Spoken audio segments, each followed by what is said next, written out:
Muito bom dia a todos. Senhor Presidente do Conselho Diretivo da Associação de Municípios do Douro Sul, Senhor Presidente da Câmara Municipal de Lamego, aqui nosso anfitrião, Senhores Presidentes das várias câmaras municipais aqui presentes, queria saudar a todos com respeito, Senhores Membros das Assembleias Municipais, Presidentes de Junta de Freguesia, Senhores Deputados, Senhor Comandante da GNR e o Sr. Comandante da PSP, autoridades civis, representantes das diversas associações aqui presentes, regionais e locais, Sr. Professor Augusto Mateus e à sua equipa, queria saudar a todos e dizer-vos, começa a ser já quase um clássico, eu tenho aqui uma intervenção escrita, mas que não vou ler, porque quer a intervenção do Sr. Presidente da Câmara de Lamego, quer a do Sr. Presidente da Associação, motivam a todos nós um conjunto de questões sérias em relação às quais eu me atrevo a produzir algumas considerações no início destes trabalhos. E a primeira das considerações é para registar com muito agrado que esta sessão, a terceira das conferências do Douro Sul, se destina não a produzir mais uma reflexão sobre um conjunto de problemas que temos, e temos mesmo, também nesta área importante do país, mas sobretudo a discutir e a afirmar uma estratégia de desenvolvimento para esta região. E julgo que o exemplo que vem deste conjunto de municípios, que, sem prejuízo das dificuldades que são muitas do momento, levantam a cabeça e põem o olhar no futuro e se dispõem a trabalhar em conjunto na afirmação de um conjunto de projetos estruturados em torno de uma estratégia que querem prosseguir, é um bom exemplo para o conjunto do país. Nós hoje, no dia a dia, somos muitas vezes soterrados pelas enormíssimas dificuldades que nos são impostas. Mas seria trágico que cada um de nós, no âmbito das responsabilidades que em cada momento temos, não soubéssemos, não pudéssemos olhar além das dificuldades do momento. Porque se este é de facto um momento muito duro, ele não pode deixar de ser, como dizia o Presidente da Câmara de Lamego, e bem, num país que tem 9 séculos de história e tem orgulho na sua história, que é um Estado-nação, que tem identidade cultural, histórica, linguística, não pode deixar de ser, uma vez mais, um momento de reerguer um país e de reerguer e de construir objetivos de futuro. E queria, por isso, senhores Presidentes de Câmara, Senhor Presidente da Câmara de Lamego e Senhor Presidente da Associação, sublinhar este exemplo de não se deixarem ficar nas dificuldades do momento, mas terem a capacidade de, em conjunto, perspectivarem um futuro que querem partilhar para esta região.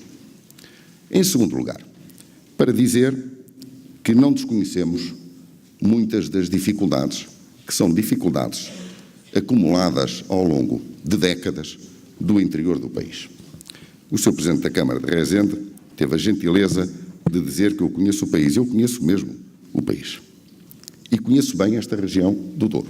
Conheço muito bem. Sendo hoje membro do Governo, eu ainda sou um autarca, porque eu sou membro da minha Assembleia Municipal de Braga. E queria dizer, Sr. Presidente, ou Senhores Presidentes, que nós, ao longo dos anos, tivemos, de facto, um conjunto de políticas que, eu não estou a fazer crítica a ninguém, é a situação que tivemos no país, não é sequer, não estou a falar dos últimos 10 anos, ao longo das últimas muitas décadas, tivemos um conjunto de políticas que propiciou um crescente desequilíbrio regional no país. As consequências são conhecidas. Começamos a ter uma concentração macrocéfala em áreas metropolitanas Isso significou, evidentemente, por arrastamento, a concentração de riqueza e de rendimento desequilibrado, crescentemente desequilibrado, em determinadas zonas do país, e os problemas que, associados a esta situação, foram ocorrendo ao longo dessas décadas, foram continuamente agravando a situação de desequilíbrio regional do país. Os senhores conhecem as estatísticas, não vale a pena estarmos aqui a recordar alguns dos indicadores impressivos desse desequilíbrio. É certo que há vários anos tentamos começar a inverter essa situação. Mas a inversão dessa situação não vai acontecer de um momento para o outro, precisa de ser estruturada, precisa de ser consensualizada, precisa de ser consistente no tempo para dar resultados no futuro. E queria dizer-vos por isso que o conjunto de considerandos estratégicos que vão aqui estar em discussão e que, uma vez adotados, nortearão objetivos e nortearão ações do conjunto dos municípios que integram a associação, devem ser concretizados por forma a que os resultados que são perspectivados possam ser verificados efetivamente. E eu queria dizer a este propósito uma coisa que os senhores bem sabem. Nós vivemos hoje num mundo globalizado, mas os fatores de diferenciação no mundo globalizado, por isso mesmo, são particularmente importantes. O Presidente da Câmara de Lamego disse aqui que a marca de ouro não resolve tudo. Não resolve tudo? É verdade que não, mas ajuda a resolver muitos problemas. A marca de ouro é cada vez mais uma marca de excelência. E não é só no domínio vitivinícola, é e pode ser no domínio da agroindústria. É já hoje, no domínio do turismo, uma marca de excelência. E pode ser, em muitos outros domínios, ou em alguns outros domínios, uma marca que, unindo particularidades, especificidades desta região, potencie, do ponto de vista económico e do bem-estar social, a vida das populações desta região. É uma região de excelência ambiental, é uma região com uma aptidão turística de excelência fantástica e, do ponto de vista agrícola, também é uma região cada vez mais relevante. Tem estruturas de ensino superior, tem um conjunto de municípios que, apesar das dificuldades, fizeram um trabalho fantástico ao longo das últimas décadas na infraestrutura básica desta região, colmatando lacunas terríveis que impediam níveis aceitáveis de qualidade de vida nesta região. Tem, portanto, condições, porque construiu a possibilidade de olhar para o futuro e construir um futuro diferente. E queria, a este propósito, numa segunda parte desta minha intervenção e última, sublinhar aquilo que são, porque não gosto de fugir às questões, aspectos essenciais dos dias que correm. Nós temos, senhores Presidentes, minhas senhoras e meus senhores, hoje, à nossa volta, um quadro de enormes dificuldades. Enormes dificuldades que no país são, sobretudo, determinados por, em conjunto, termos feito opções erradas. E por, em conjunto, não termos querido ver alguns sinais que eram evidentes há muito tempo de que as coisas no país não iam dar certo. Estamos, por isso, hoje sujeitos a um ajustamento que é brutal nas suas consequências. O que se passa hoje em termos de desemprego, de dificuldades sociais de importantes setores da população portuguesa, não pode deixar de preocupar muito seriamente quem quer que seja que tenha responsabilidades políticas, seja ao nível nacional, seja ao nível local. E eu não desconheço, como nós não desconhecemos, essas dificuldades. Num tempo como este, por isso, é importante acentuar o que de muito bom temos como povo. A capacidade de afirmação solidária de projetos, em particular, através de instituições de particular solidariedade social, que possam acorrer às situações mais difíceis no ponto de vista social. Mas, ao mesmo tempo, no meio de todas estas dificuldades, estruturar políticas que consolidem em tempo crescimento económico e geração de emprego. A verdade é que, eu não me canso de dizer isto, nos últimos anos nós tivemos uma situação que basicamente se pode resumir no seguinte. Nós tivemos entre 2000 e 2010, no país, em Portugal, um crescimento médio de 0,4%. Eu repito o número. Entre 2000 e 2010, 0,4%. De uma maneira geral, nessa mesma década, de 2000 a 2010, a despesa do Estado triplicou. Triplicou. Passou de 32,8% do PIB em 2000 para 97,8% em 2010. Conclusão desta situação. É bom não esquecer, a dívida pública prosseguiu um caminho com igual trajetória e igual intensidade. Para dar números, tínhamos uma dívida pública que ascendia a 66 mil milhões de euros em 2000 e em 2010 a dívida pública tinha passado para 174 mil milhões de euros. E nestes curtos números, de uma forma muito impressiva, fica o retrato da situação que fomos tendo ao longo de uma década que foi, de facto, uma década perdida para Portugal e que acentuou desequilíbrios que tínhamos e que hoje temos, num curto espaço de tempo, que resolver.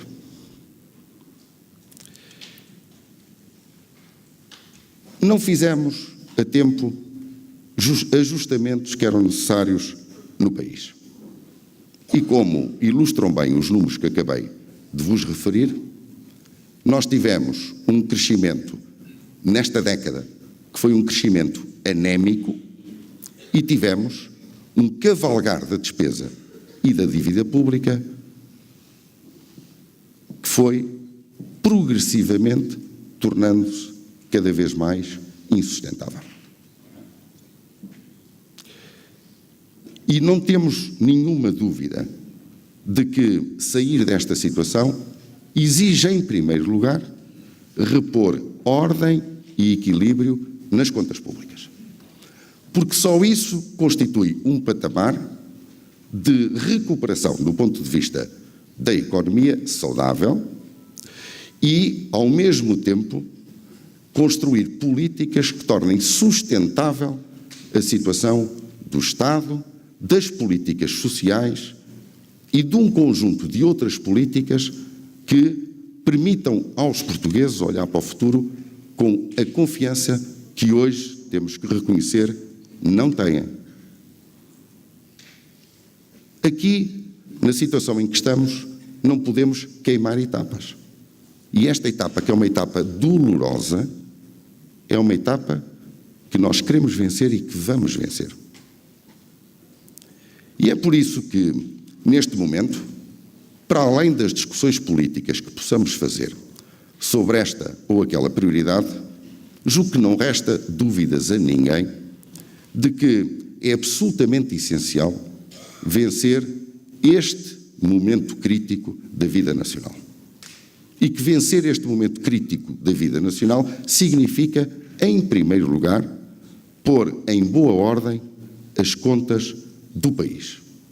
Porque isso é fator de credibilidade nos mercados internacionais, e essa credibilidade nos mercados internacionais é absolutamente essencial para vencermos um dos aspectos que hoje estrangulam a atividade económica do país e que tem a ver com a capacidade de financiamento da atividade económica.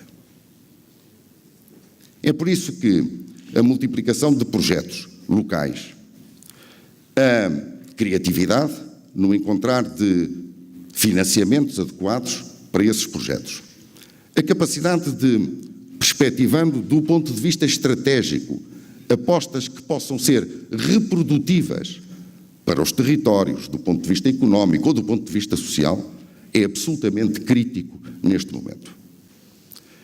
E olhar para estes problemas, como estão a fazer aqui no Douro Sul, não na lógica das capelinhas ou das definições territoriais de cada um dos municípios, não deixam de ter a sua importância, mas na compreensão de que pormos em comum, de forma racional, um conjunto de projetos, onde quer que eles se situam, desde que sirvam os objetivos estratégicos que definimos, é absolutamente crucial neste momento.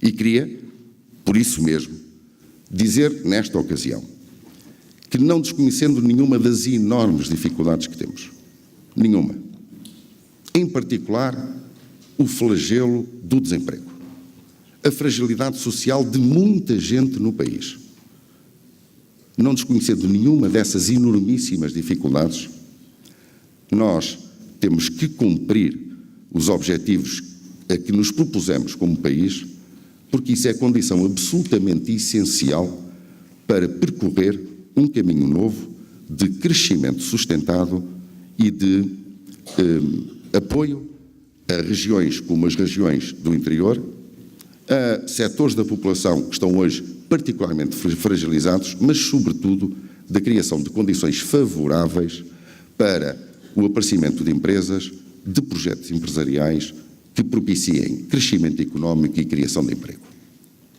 E, portanto, Sr. Presidente, Srs. Presidentes, minhas senhoras e meus senhores, eu vim com muito gosto a esta sessão de abertura, mas vou estar especialmente atento àquilo que vai sair desta vossa sessão de trabalho. Porque os contributos que em conjunto os senhores estão a construir são contributos que, sendo muito relevantes para a região, são também absolutamente essenciais para o país. E num momento em que, independentemente das opiniões políticas que cada um de nós tiver, que são absolutamente legítimas e absolutamente respeitáveis, nós todos somos convocados para superar as dificuldades que temos. Apraz-me registar a capacidade que os senhores autarcas e outros responsáveis deste território conseguem fazer para, em conjunto, construírem soluções que apontem para o futuro, garantam futuro a esta região, mas, sobretudo, têm os olhos postos na qualidade de vida, na possibilidade de criação de emprego em termos locais e da construção de um futuro para as pessoas que persistem e resistem e fizeram a opção de viver nesta fantástica região. E queria cumprimentá-los por isso. Muito obrigado a todos.